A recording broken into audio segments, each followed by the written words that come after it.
Let the church say yes.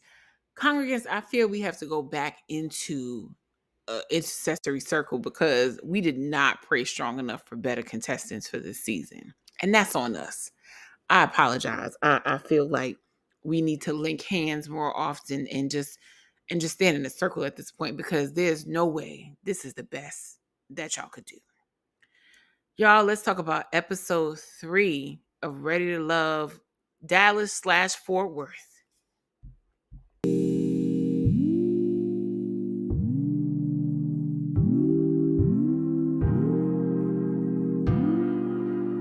Hey, question crew, and welcome back. We are on episode 3 of Ready to Love, Dallas, aka Fort Worth. Welcome. If it's your first time here, we are happy to have you. If you're not and you're already part of the question crew, I'm happy to see y'all. Don't forget to hit that like button. It's cost you nothing. And let's get into it. So we're finally back together with the mixer. Everybody is connecting because we've met our 2 groups of people. They've had a chance to meet each other. Honey, and they sent Patricia packing last episode. Everybody is down with the smorgasbords, honey. They done got Golden Corral to cater the affair. And they here in this little jazzy decorated room ready to meet everybody. But Rashida points out very quickly, our blonde bombshell, that these are the same people from last week. So where everybody else? She's eager, like the rest of the group, to connect with the other people because we met them in 2 separate episodes. But now it's time for us to get together. And the ladies are looking fabulous per usual. The men also look very nice. I'm sorry, I know there's not a competition between them and the first group as far as like we're gonna have everybody in this moment, but the second group is really killing it on the visuals, I have to say. Speaking of have to say, we just gonna have to get this out the way. So everybody's connecting with the people they met around the pool, honey, when it was at the Marriott at the hotel lobby, eating up all that fruit and drinking that water and wine. And there is some familiar faces that want to connect. And one of them immediately are Patrice and Zoe, aka Alonzo. I don't know. Him and Krishan Sr., I don't know what's going on here, honey. It's just, Alonzo's at the breakfast bar. He's getting his free food on. It's just giving, even though he's like 30, 35, it just gives young energy. And it's not, my issue isn't the May December dynamic. They're not that far off. She's only 42. Patrice looks great for her age. It's not that, but it's something about their dynamic just gives mother son. Every time I look at them, it's just throwing me off. I don't see the connection here with these two. It's gangly and weird. He even drops the chair at one point while he's trying to talk to her because he asked her, did she eat? And she says no. And it very much gives me talking to my mama at church. I don't know how y'all feel about me. Let me know in the comments. It's just something that gives motherly son and not woman, man that like each other. Everything about their vibe gives me Amber Rose when she was dating 21 Savage. Y'all remember that? That was the weirdest relationship ever. Honey, I don't want to see Patrice teaching him how to clean under his fingernails and how to drink water and not just soda because it's bad for your skin, the way Amber had to do. Wrap this up. I need them to both be with different people at this point. Now, while I would like Patrice and Lonzo to get out of our face with their mess, I'm actually very interested to see, where Chaz and Lay Ellen meet up. I kind of really wanted to see more of them in the first part because when she walks into the brunch, immediately Jonathan and them shoulders, honey, can't wait to jump up in her face. And I was so glad that Chaz greeted her and they had a conversation. Because like we said, we like Chaz right now. He's giving grown man vibes. That's the vibe we're getting so far. But Chaz is really coming across as one of the more decent people on the show and one of the most adult. I really like him with Rashina. I also really liked him with the flight attendant. I'm trying to remember her name. It'll come to me later. Y'all know how I am with names. I liked him with her as well. So I didn't get a chance to really see him with Lay Ellen. And she did get a chance to see him because, honey, she ran down all his encyclopedic information. She remembers that he, what he does for a living, what he's interested in, honey, what his favorite food is, what wine he likes to drink, what's his favorite city. She knew all of the tea. And Chaz is basically saying like she is his type. I like the sophistication that they come with. I like the grown vibe that they come with, and they seem to really vibe. So I'm interested to see where this connection, might go. But Chad's gonna have to pay it down at some point, honey, because the ladies are on top of him. And I hope he doesn't turn out to be a big disappointment. So no more longer are we looking at Chaz, and I'm gonna call it Ellen Lynn Whitfield like because she gives me just a sophistication vibe. I love to see it, honey. And they're talking briefly, and here come Tommy strolling in. Tommy always comes in with a loud, boisterous voice. So why he show up like he just got off of work? Tommy, where you got them car keys? I don't understand. He walks in and looks like he just came back from being at work. Tommy was giving in the outfit. We're not getting a suit this time. He gave full DSW district manager. He like, look, I'm just here to get my check, and that is it. So Tommy comes in, and as he never fails to remind us that he's only here for a short time, not a long time, and he lets them know that this is not the only group. There are 8 more sexy singles from Fort Worth that are here to meet you all. This ain't just it, honey. This is the finest of the bunch of people in Fort Worth, and he's letting you know they are here to see you. And in comes Charlie and the rest of the crew.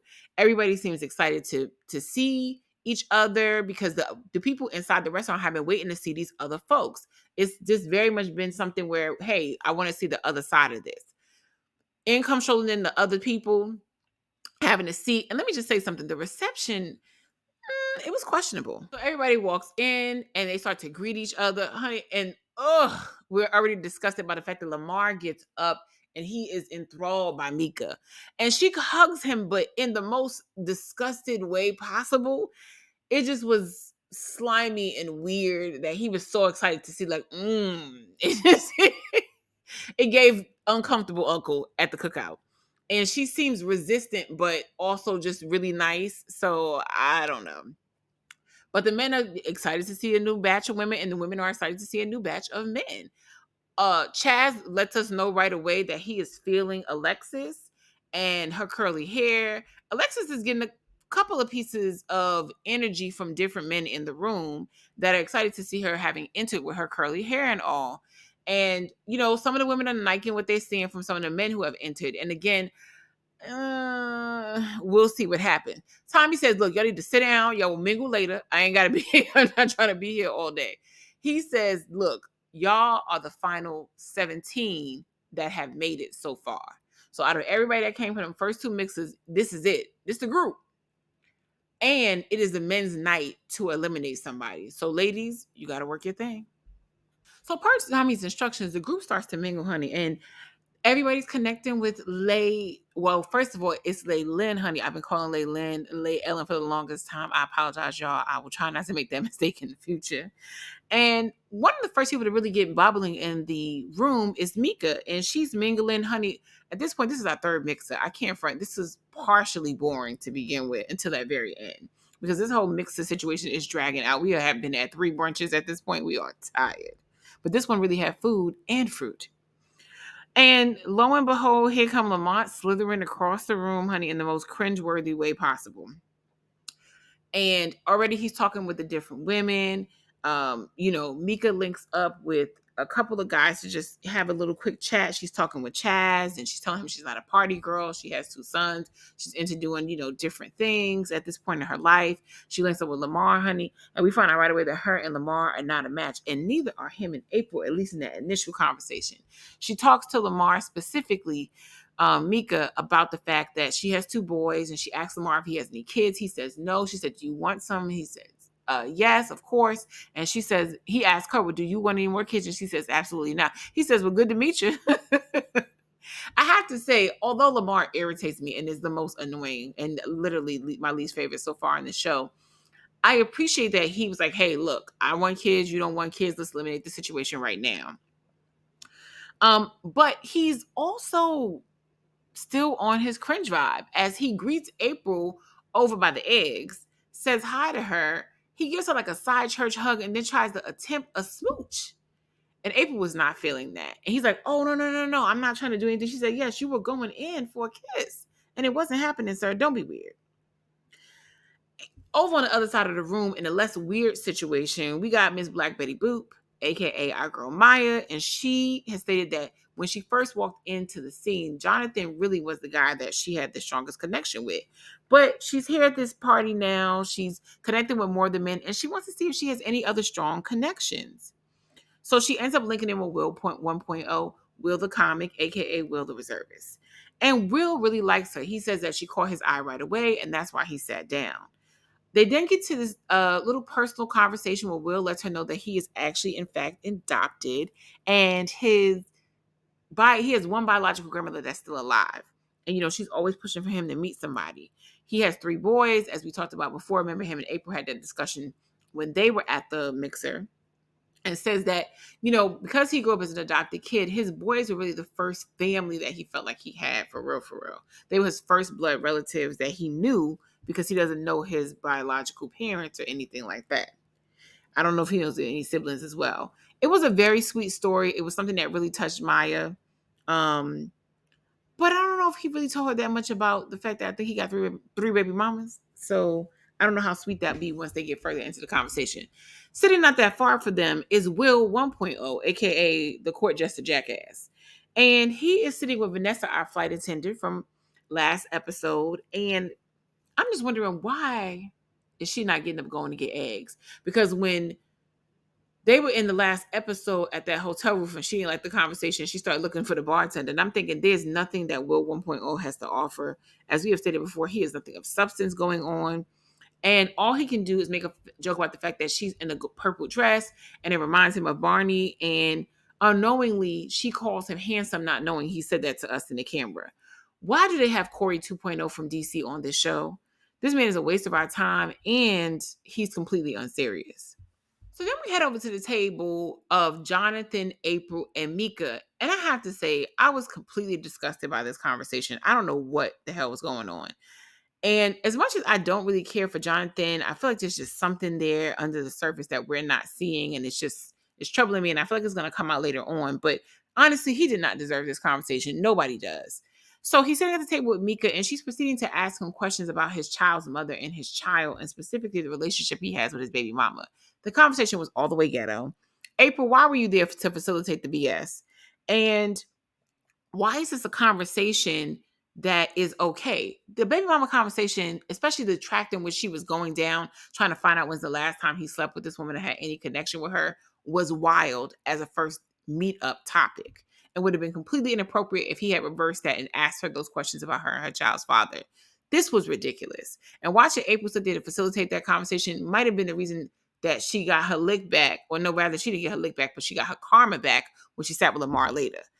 They start asking him a bunch of personal conversations about when's the last time he's with his child's mother or linked up with her in any kind of capacity. Jonathan is starting to feel uncomfortable. He indicates that when he first saw Mika, he was, mesmerized by her beauty. But once she opened her mouth in conversation, it's turning him off and he really wants to leave. He actually makes an excuse. Vanessa get the hint and leaves the table saying he got to use the bathroom. And I'm not mad at him at all. We scan the buffet one more time and we see another table. Leyland is having a conversation with Charles, and they seem to be having a good one. But somebody at another table is not having a great conversation. And that table happens to be occupied by April and Lamar. How they got together, I do not know. Since Lamar had made that little random pass at her, I thought she would be not even interested. But apparently she's gotten a chance to sit down with him and she's attempting to ask him questions. They get into this weird rapid fire where she's asking him back-to-back questions about when's the last time he dated someone? Was he ever married? Was he ever divorced? It was just weird in the way that they were going. It did give job interview, and I'm not really sure why they went down this particular path. But as she's asking those questions, she gets to one to ask him, has he dated since he got divorced? And he says, yeah, of course I've dated since I got divorced. And she said, how long did that last? And then he decides that he doesn't want to answer that. He doesn't want to answer why they broke up or why they're not together. And he's like, where are we going with this? Like, who are you? And she's like, she proceeds to tell him her full government name. It was just a weird dynamic. She says, I'm, whoever, whatever her name is, like April Melissa Butler or something like that. And he's like, okay, but I'm not answering that. And so she goes, well, I would answer that if you asked me. And they go on this weird back and forth. Lamar's nasty responses are so unnecessary because, sir, how long you were in a relationship after your marriage isn't the weirdest question in the world. And did you murder your ex or something? Why are you worried about whether or not this woman is asking you that. Like you say, so he goes to the green screen and tells us, I don't care about nobody's past. I don't care what they've been through. Sir, is she buried in the bricks between your house?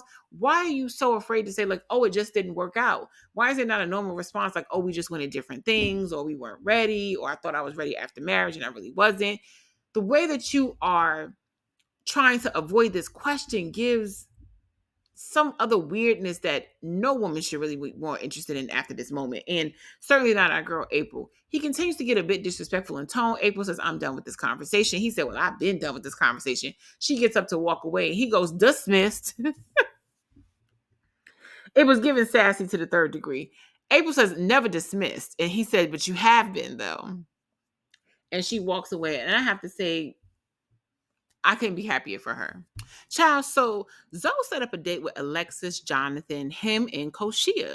He basically said that, he kind of wants to get the group together, really production does, and see, if they can get a little bit more conversation going outside of these damn brunches. Now, Zoe also reminded us that he actually never got a chance to really talk with Koshia as well as Alexis. And so he's really interested to see if they have a connection because, really he's only been sitting up kind of chatting with Patrice. So far the vibe is very nice. Everybody walks in, looks good. And I have to say, seeing this group together and subsequently that day after, I genuinely enjoyed the fun of it all. And it also felt a little bit more in sync with, I feel like Zoe's vibe about, having a good time, being relaxed, things like that. Because with him and Patrice, like I said, I get mother, daughter, sorry, honey, I get familiar. That's what I get. I get son, mother more than I get like partnership. And with the women here, I feel like there was a more youthful side that came out. So basically, everybody's agreeing to play in this competitive bowling game because they're at a bowling alley. And the game was very, very cute. And they dare that whoever loses has to do a chicken dance.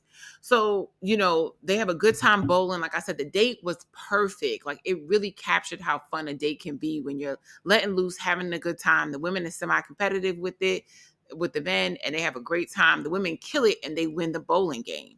And so, as they stated, Jonathan and Zoe keep their word and do some type of weird chicken dance just for a good time. After that, they separate and they go to their respective corners. Zoe and Alexis get some private time at a pool table, and Koshia and Jonathan sit down to talk about love languages and careers.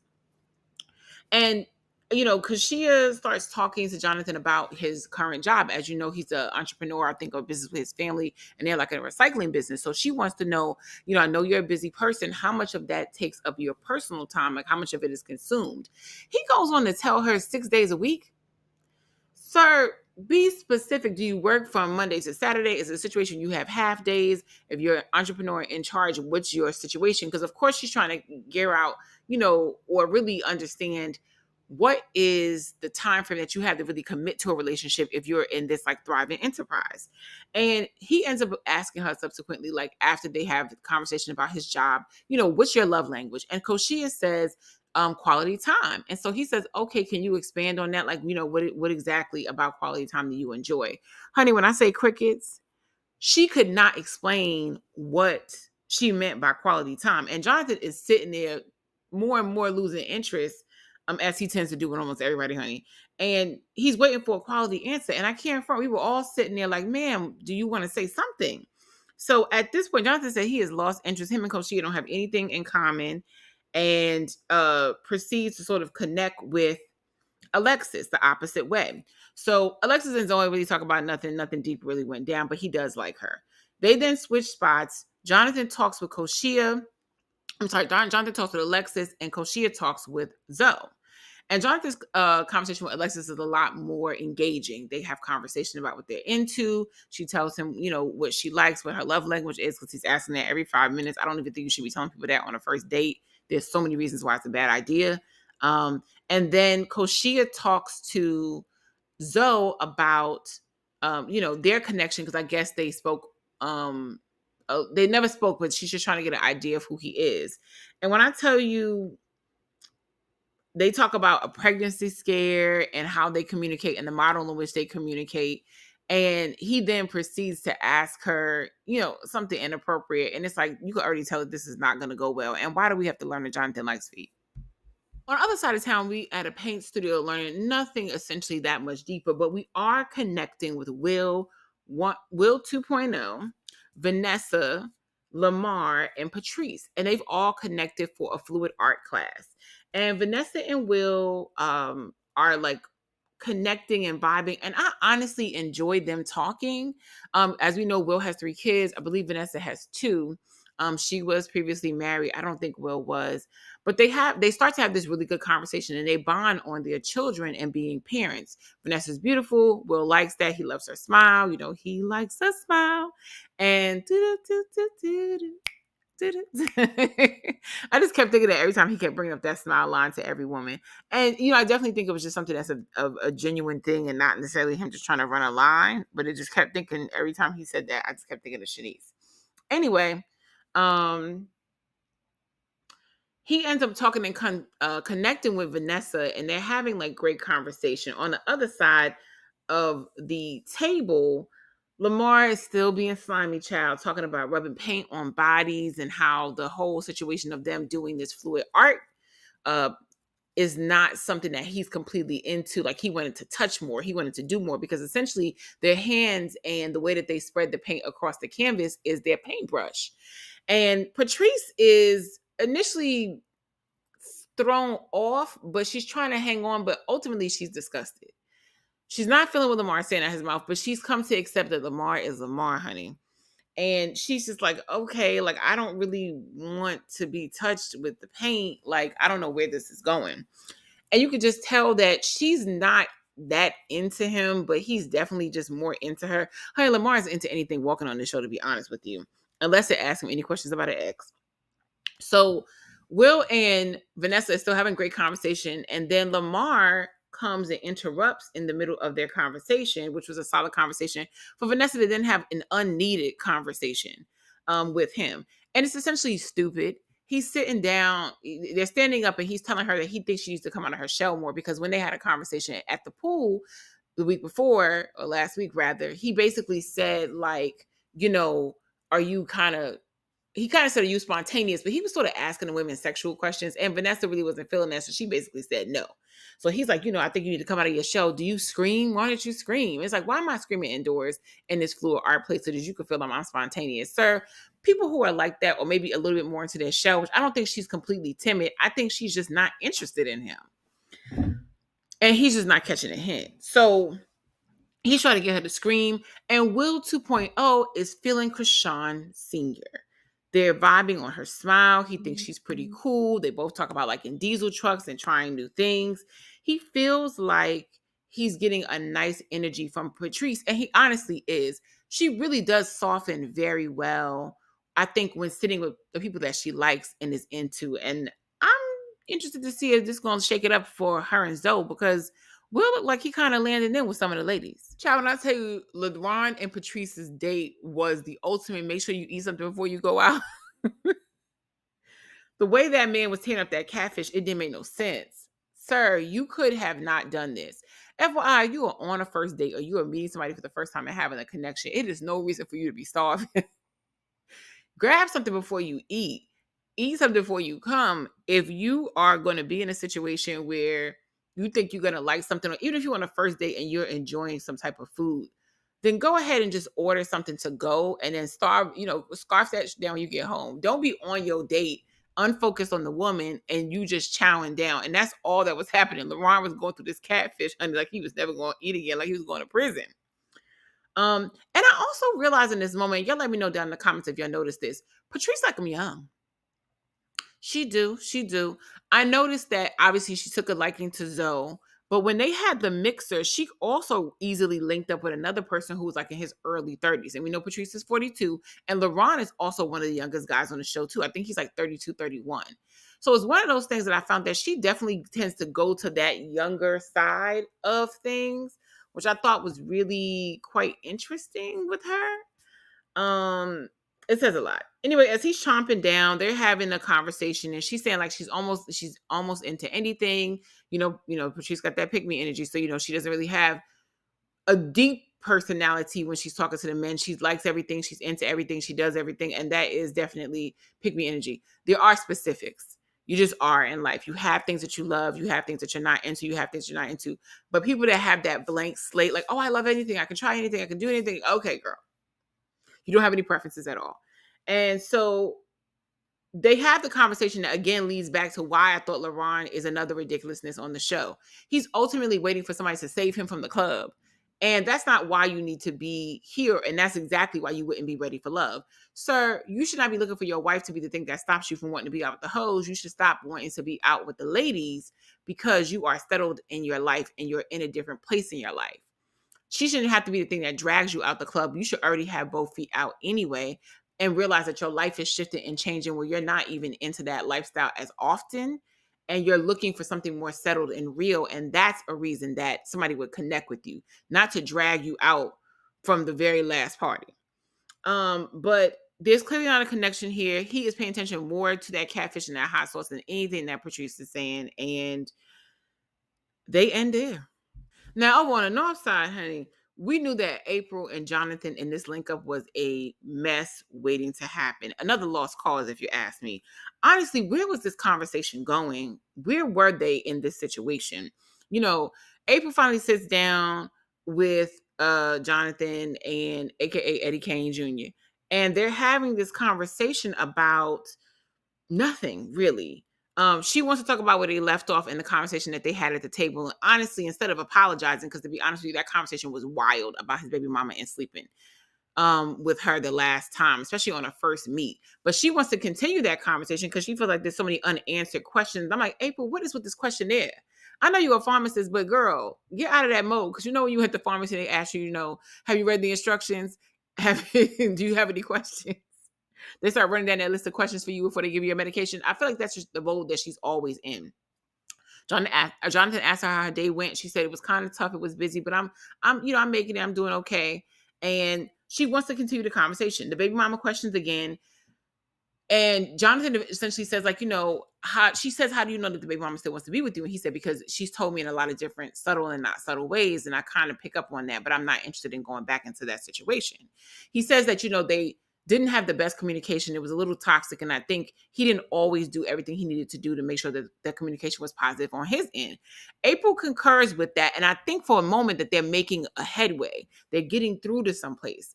And she says that, her last relationship, she was married and that, her marriage wasn't what she thought it would be. And her ex and her did not have the greatest communication either. And he knew she had certain insecurities. And I guess he would play on that. And then she would kind of turn into herself. And ultimately she would come back out kind of fighting. And it just wasn't a positive thing. So he's like thinking, okay, well, are you healed from that? Essentially, like at the same time, what this was your flaw and all. Are you into a place where like this is not what you're into? And she's like, if she's backed into a corner and stuff, she will, come out fighting, come out swinging in that way. And there's no sort of energy about that being something that she wants to resolve. I mean, everything about their dynamic sitting down, of course, Eddie Kane immediately becomes unattracted to her. But when I tell you, so many of the folks on this show, it was a waste. Some of these folks really need to have extra or couch sessions with a therapist, a certified mental health specialist before they came on Ready to Love, because it's just giving unprepared to really be in any new relationship. Now, even though we headed into the men's lounge, honey, we really need to be headed to the start of the drawing board again, because the men that they have chosen for this show, we could do better. I'm assuming we could do better. If not, Dallas Fort Worth ladies, I feel for you. My heart goes out to you. We need to join a prayer circle at this point. This cannot be the cream of the crop. This can't even be the crop. I'm sorry. It's just sad to see. But anyway, these few fellas that they have picked mix up into the men's lounge and they start having a conversation. Tommy lets them know they're going to meet here every week to have a discussion about what's going on and how you're feeling and who you've chosen. And he lets them know that what happens in the men's lounge stays in the men's lounge. That is his one point of contention. He ends up talking with them and says, like, I want to know where you guys stand. Specifically, let's start with who you are feeling. Jonathan said he likes Alexis. They get along. They have great conversation. Will 1.0 said he likes Vanessa. He says that she's a great woman with great qualities. I could not tell because you also called her Barney during your exchange, but by all means. Dominique said he's feeling Laylin. He says that he really loves African women and it's something that he would just like to get to know better. He definitely enjoys her company. Will 2.0 said he is feeling Maya. And he says he also is feeling Patrice. And right now, Maya and Patrice are running neck and neck for him. Patrice comes up quite a few times with some of the men, including Zoe and Chaz. They said that she's a really cool girl with a really nice aura, and she's got a nice personality. And again, we get it. Krishan Senior gives good for all time zones. And I have talked about this before in Ready to Love episodes.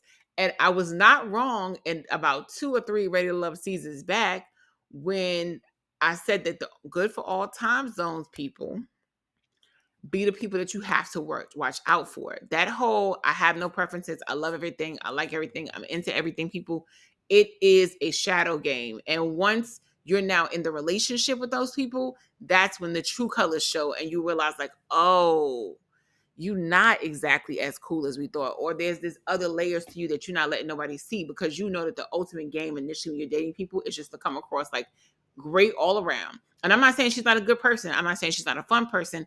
I'm not saying that she's not a good woman.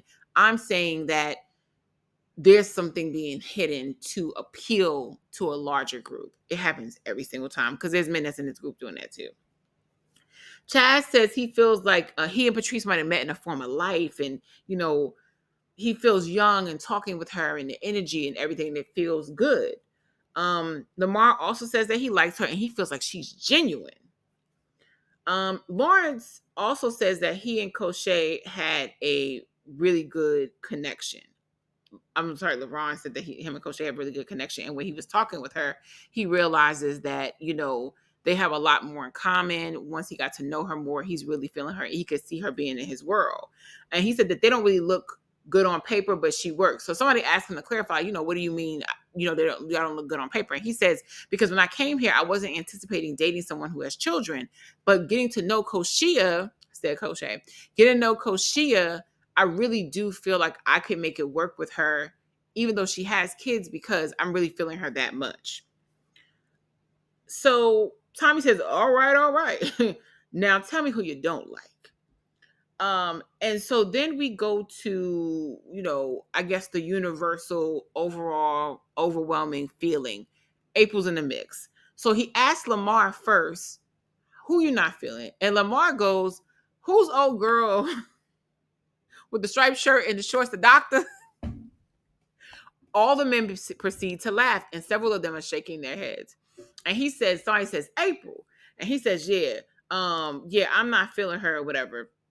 He said, all right. He said, yeah, I'm not feeling her. I basically feel like, she just basically ran down her resume to me. That's the first thing she entered into with, she gives very closed up energy. Now, I'm a little upset with the idea or concept that April would be eliminated and Lamar also wouldn't go home. Sir, we are ready for you and your bifocals to leave. And so basically, he says that, she's not, soft. She's a little too hard edge for him. Many of the men actually shake their head again. And it's clear that April is going to be the one that's up for elimination. It's just all these different things about her personality they're just not feeling, and the men are sort of co-signing. Zoe says that he didn't connect with Koshia. She's another person that they're just not necessarily feeling. Also, Jonathan brings her up, but LeBron is kind of pissed because that's his person. And he's like, look, I understand, it's a situation where you want to have your person be here, but I got to be honest about who I'm connecting with.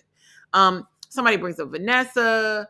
Somebody else brings up Patrice. But for the most part, it's Koshia and it's April that's going to be in a chopping block. Of course, in like any Ready to Love episode, they have the men meet up with the women at another restaurant to talk to them about their elimination and essentially decide if they're ready to love once they've made their decision. And so we got April showing up and they got Lamar meeting her. And then we have Koshia showing up and she's going to meet with Alonzo. So first stop is April and Lamar, and they meet up, and April is completely oblivious as to why she's meeting with Lamar. I'm not even sure why she is still going on a date. That's how production sets these up, because they clearly did not have a good connection. But she's wondering if Lamar is here to apologize about his behavior and what went on, and she's here for that moment if he's going to, apologize for his outburst. And I'm shocked that she didn't think that she was getting eliminated, but it is what it is. Lamar is very nice when she walks in, and he's very cool. He lets her know that he's here to have a good conversation with her. And he basically says that he feels like, she comes across a bit aggressive and a little rough around the edges when she's talking to men. And sometimes it feels like it's more of an interview and basically her asking a bunch of unnecessary questions or whatever. And he basically says, like, is she looking for a mate or a puppy? It's hard to tell because, you know what? It is hard to tell because that analogy made no sense at all. And I was like, a mate or a puppy, what are we doing? Like, I don't know if he was saying she was picking out qualities, but that didn't go together, Lamar. And that's another reason why you need to be off this show. Meanwhile, across town, Alonzo is trying to connect with Koshia. And he actually says that he enjoyed him and Koshia's conversation at first, and they really connected well over the phone. And he says that Koshia says, yeah, they had a good conversation over the phone until their last conversation. And he crossed a few lines. And I'm like, oh, what is she talking about? And she says that they were having a good conversation about this and that. And he's asking her one of these this or that questions, like, do you like this versus this? Do you like this versus this? And she says she answered every single question that he had, but it got inappropriate once the rapid fires turned into, do you like to be, like, I believe he said, like, spanked or tied up or something like that. And she said, I refuse to answer that question. And he tries to make it seem like, oh, but it wasn't sexual. Sir, what else could it possibly be?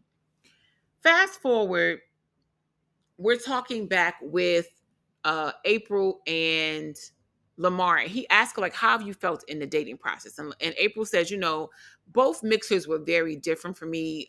It depended on, the energy of people, but for the most part, they were very eye-opening. She said in a good and a bad way. And it's clear that ultimately, it's time for April to go. The process is just not for her. And Lamar can't wait to dismiss her. So Koshia is still having this conversation about the conversation that was had. And Alonzo is with that bed sheet, no, really with that pillowcase, that satin pillowcase in his head, trying to convince her that, one, he needs it because, sir, you don't really have any edges. What are you protecting at the top of your crown? Because the locks is almost off the head. But he's trying to convince her and gaslight her into saying, like, well, what I brought up wasn't sexual, so I don't know why you were so offended. And she's like, and what other context would I take it but that, sir? Like, why are you playing in our face? Don't play on my top like that. So Lamar basically says that there is not a lot, more that him and April need to talk about. The guys kind of feel like she came across a little bit aggressive, and they ultimately decided that she's not ready to love. And she says, maybe they're not ready to love me. She said, I'm a lot to handle. And she's not saying this part to him. She's saying this part to us. And she says, thank you for your time, basically. And he's like, all right. And she's like, yeah, I'm a certain type of girl. I can't be handled any kind of way. And then she goes, boss bitch. And I'm like, oh, no, mama. And I'm not really co-signing everything that they're saying about her because I do think she was worth staying longer. But I also feel like leading with your resume is just never going to get you anywhere anyway. And I feel like April kind of was over the situation before she got there. And she was too interviewee. Girl, it's just like the first meetup. Let's just have a good time and be, a little bit more loose. And Lamar couldn't be happier, honey. He just watched her stroll out with a little smirk on his face. Meanwhile, Alonzo is still trying to gaslight Koshia into this conversation about he didn't mean it as a sexual connotation. And when she said the general population, when those three words are woven together, I was like, yes, honey, read him down about the fact that, sir, choked or spanked is the only way that you can connect those two things. You're only talking about that. But he tries to not come off as a slime ball, even comes off more as one. And she says, look, if we're going to continue down this road, I ultimately believe. He says that despite everything that they're talking about right now, the guys had a conversation. They thought there were some things she could work on, but she's ultimately ready to love. And she says, I appreciate it, but ultimately she tells us that she didn't get anything from the situation because he gave no specific examples. He was useless in this conversation, and they should have sent somebody else. They should have sent somebody else for both of the women. These conversations where they try to talk to people later on and say, hey, this is why it didn't work out, they need to honestly send the most responsible person that can communicate better with those women so that you learn something from the situation when you end it. And it just was so sad to see that they let these two be the ones to do it.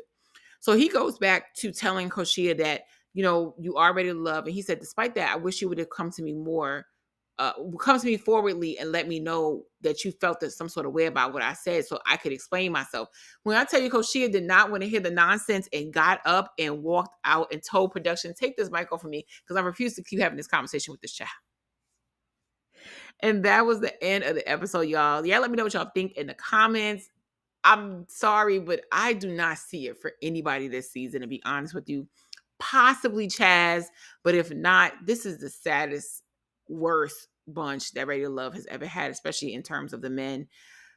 We just watching for the mess at this point. I'm watching for the garbage fire. I don't think anybody here is ready to love.